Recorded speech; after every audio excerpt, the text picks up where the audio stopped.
नमस्कार, मैं हूं काशनाप। आप देख रहे हैं जेके न्यूज़ और हम मौजूद हैं इस समय हरियाणा के हिसार में। एक बार कैमरा पर्सन से कहना चाहूँगा तस्वीरें दिखा दें। बीजेपी द्वारा आज एक दिन का उपवास का आयोजन किया गया है। आप देख सकते हैं बहुत बड़ी तादाद में यहाँ पर लोग पहुँचे हैं जो एक दिन का उपवास रखेंगे। अब हम आपको बताते हैं, हमारे साथ मौजूद हैं हिसार के मौजूदा विधायक डॉक्टर कमल गुप्ता जी। इनसे जान लेते हैं इस उपवास की क्या कुछ वजह है। सर, पहले तो बहुत बहुत स्वागत है आपका जेके न्यूज़ में। आपको सबको आपके माध्यम से मैं भी सबको नमस्कार करता हूं। बोलिए सर, इस उपवास की क्या कुछ वजहें हैं? देखिए, 1966 में हरियाणा पंजाब का ही एक अंश बनकर अलग हुआ और उस समय तीनों प्रांतों में, यानी कि दो प्रांतों में, हरियाणा में, पंजाब में और केंद्र में कांग्रेस की सरकार थी। अब कांग्रेस ने हरियाणा को अलग तो कर दिया, लेकिन कुछ फैसले जब भाई अलग होता है तो उसको कुछ उसके हक का दिया भी जाता है। ऐसी व्यवस्था उस समय की कांग्रेस सरकार ने नहीं की। हमें रोता बिलखता छोड़कर, और ये जो कार्यक्रम है ये 1966 से लेकर आज तक इसका समाधान नहीं हुआ। 2014 में जब भारतीय जनता पार्टी की मनोहर लाल जी की सरकार आई तो उस समय ये केस सुप्रीम कोर्ट में दबा पड़ा था। हमारी सरकार ने इसको उखाड़ा, इस पर कार्रवाई तेज की और सुप्रीम कोर्ट से हमने ये केस जीत लिया और सुप्रीम कोर्ट ने ये कहा कि पंजाब को हरियाणा का हक देना चाहिए। अब पंजाब बड़ा भाई है, वो ना तो अपने माँ बाप का आदेश मानता है ना सुप्रीम कोर्ट का मानता है, धक्काजोरी कर रखी है। तो उसी निमित्त और उसने किसानों को भड़काकर बॉर्डर पर भेज दिया कि मोदी जी ने आपने सर किसानों को भड़काने की बात करी तो लगा। सुनो मेरी पूरी बात, फिर आपने बीच में काट दी। मोदी जी ने जो 3 नियम बनाए, अभी 3 नियमों से पहले मोदी जी की नीयति अपने को देखनी चाहिए। उन्होंने किसानों की फसलों का बीमा करना शुरू करा। भाई, किसानों के फायदे के लिए किया ना। किसानों को 6,000 रुपये सालाना देने की बात की। किसानों के जन धन की योजना के तहत उनके बैंकों में खाते खुलवाए और ये जो 6,000 रुपये उनके बैंक में सीधे जाते थे, भ्रष्टाचार को कम किया। वो व्यक्ति किसानों का नुकसान कैसे कर सकता है? अब किसानों के फायदे के लिए हमने किसानों को आज़ादी दी कि भी वो अपनी फसल गली में, मोहल्ले में, ज़िले में, बाहर ज़िले में, बाहर प्रांत में, पूरे देश में कहीं भी बेच सकते हैं। भाई, ये आज़ादी देना किसान को ऊंचा उठाने की बात है। और फिर दूसरा, हमने किसानों को कहा कि कॉन्ट्रैक्ट पर आप खेती कर सकते हो। लेकिन इसमें खास बात सोचने की ये है कि हमने उनको ये नियम जबरन मानने के लिए नहीं कहा। आपके पास ये कोर्ट है, हम आपका कोर्ट नहीं छीन रहे, हम आपको एक विकल्प दे रहे हैं कि भाई दूसरा कोर्ट भी ले लो अगर लेना चाहो तो।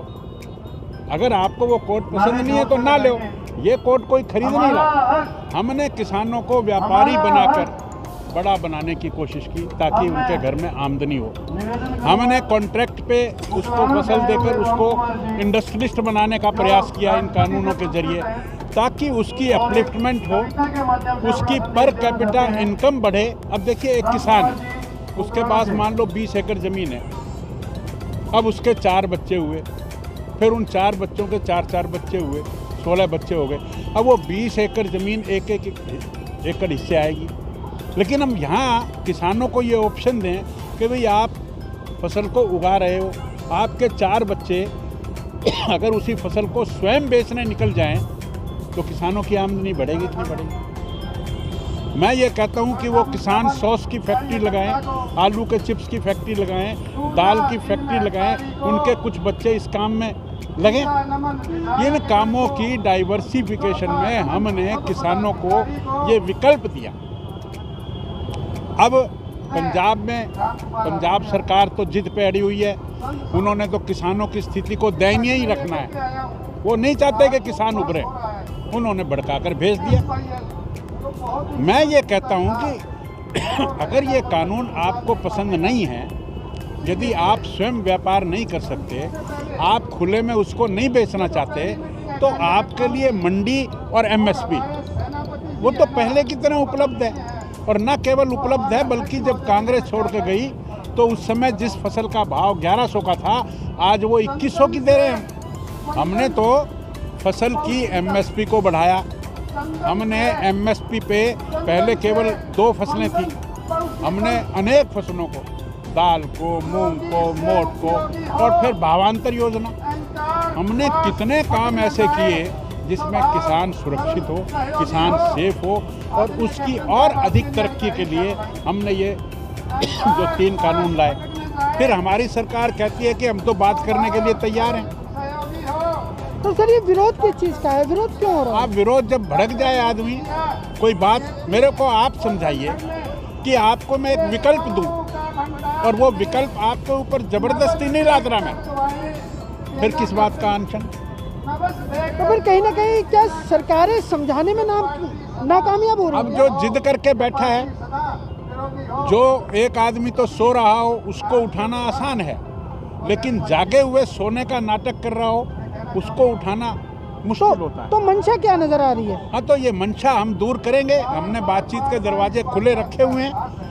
मोदी जी ने कहा है कि मैं 24 घंटे बात करने के लिए तैयार हूँ। हमारे कृषि मंत्री ने कहा है कि बात करने के लिए तैयार हूँ। हम विधानसभा में चर्चा करना चाहते थे इस पर, कांग्रेस वाले भाग कर चले गए, छोड़कर चले गए, उन्होंने चर्चा नहीं की इस पर। सर मैं एक बात और करना चाहूँगा, आप आज पंजाब से पानी लाने को लेकर आपने भूख हड़ताल करी है। इसमें कुछ लोगों का ये भी कहना है कि ये हरियाणा और पंजाब के किसानों को बांटने के लिए, भ्रमित करने के लिए। नहीं, भ्रमित करने के लिए नहीं है, ये कुछ स्वाभाविक बातें होती हैं। हम तो इतने सालों से कोशिश कर ही रहे हैं। ये तो कांग्रेस वालों ने तो 56 में, ये 66 में ये बीज बोया था। छाछ तो बोलने से बोले, छलनी भी बोले जिसमें 36 छेद। कांग्रेस किस बात की बात करेगी बताइए आप मुझे? हम तो इसको सुलझाने की बात कर रहे हैं। और हमने ये भूख हड़ताल नहीं करी हुई, हमने ये 1 दिन का उपवास रखा हुआ है कि भगवान पंजाब को, पंजाब की सरकार को, वहाँ के मुख्यमंत्री को सद्बुद्धि दे, वो माँ बाप की बात माने, वो सुप्रीम कोर्ट की बात माने, और छोटे भाई को प्यार से थपकी मारकर उसके हक का पानी दे। घर में छोटा भाई प्यासा लग रहा। तो सर आप हरियाणा को छोटा भाई कह रहे हैं, हरियाणा को पंजाब को बड़ा भाई कह रहे हैं, आखिर क्यों? यही हरियाणा, हम हरियाणा का जन्म उसके अंश के रूप में अलग हुआ है उससे, तो बड़ा भाई तो हो गया ना वो। अच्छा सर, आपके इस उपवास की बात करें, इस उपवास में कौन कौन लोग मौजूद है? क्या इसमें किसान भी मौजूद है? इसमें आप सब देख लो, ये सब किसान हैं। इसमें कुछ भारतीय जनता पार्टी के कार्यकर्ता भी हैं। ये सब, और जो भाई किसान नहीं है वो किसान की सिंपत्ति में है। वो जो किसान यहाँ का हमारा भाई तो हुआ ना। सर मैं एक बात और पूछना चाहूँगा, लगातार आप सामने देख सकते हैं कुछ किसान पहुँचे हैं जो इसका विरोध कर रहे हैं। देखिए अब कितनी हास्यास्पद बात है। अरे भाई, कुछ भाई उपवास कर रहे हैं, किस लिए कर रहे हैं? पानी लाने के लिए, और वो हमारे विरोध में बैठे। मतलब कितनी हास्यास्पद बात है। वो ये चाहते हैं कि पानी ना आवे। आप देखो ना, ये जो जिद है बिना किसी कुतर्क है। आप मुझे बताओ भाई, वो हमारे खिलाफ क्यों बैठे? हम किसान से, हम पंजाब से पानी मांग रहे का वो विरोध कर रहे। तो सर मैं जानना चाहूँगा, अभी वो बिल्कुल आपके सामने बैठे, क्या आप में से कोई प्रतिनिधि उनको समझाने के लिए जाएगा? नहीं, वो समझने के लिए थोड़ी बैठे हैं, वो तो यहाँ झगड़ा करने के लिए बैठे। नहीं, फिर भी आप क्या, आपकी तरफ से, बीजेपी की तरफ से कोई कोशिश की जाएगी? नहीं, हमने तो उपवास रखा पानी मांगने के लिए, और इसका विरोध करने के लिए जो बैठा है वो। सर अब 2 टुक में बात करेंगे। लगातार जो लोग प्रोटेस्ट पर बैठे हैं, जो आंदोलन कर रहे हैं, उनका साफ तौर पर कहना है कि इस कानून को वापस लिया जाए। अगर बीजेपी के पक्ष की बात करें, क्या वो इस कानून को हटाने की तरफ है? क्या बिल्कुल नहीं? समझाओ तो सही, जब हमने ये कानून जबरदस्ती लादा ही नहीं किसी पर। कुछ किसान अगर उभरना चाहते हैं, कुछ किसान अगर कॉन्ट्रैक्ट खेती करना चाहते हैं, तो किसी का कोई हक नहीं कि उनको ये आज़ादी देने से हम वंचित करें। भाई, जिसको ये पसंद नहीं वो ये काम ना करे। तो सर ये बाकी के किसान, जो पंजाब के किसान और हरियाणा के किसान बॉर्डर पर बैठे, तो ये किसान, उनको समझ में क्यों नहीं आ रहा? किसान हरियाणा का नहीं बैठा है, उसको समझ में आई हुई है बात। वहाँ पे सिर्फ पंजाब के किसान बैठे हैं। मोस्टली पंजाब के। हमारे तो आप साफ तौर पर देख सकते हैं डॉक्टर कमल गुप्ता का साफ तौर पर कहना है जो बॉर्डर पर, दिल्ली के बॉर्डर पर जो किसान बैठे हैं वो पंजाब के किसान बैठे हैं। अब देखने वाली बात ये होगी कि जो लगातार जो किसानों का आंदोलन चल रहा है वो कब तक जारी रहेगा। हरियाणा के हिसार से कैमरामैन मोनू पंजाबी के साथ जेके न्यूज़ के लिए आकाश नापा की रिपोर्ट। लोकप्रिय नेता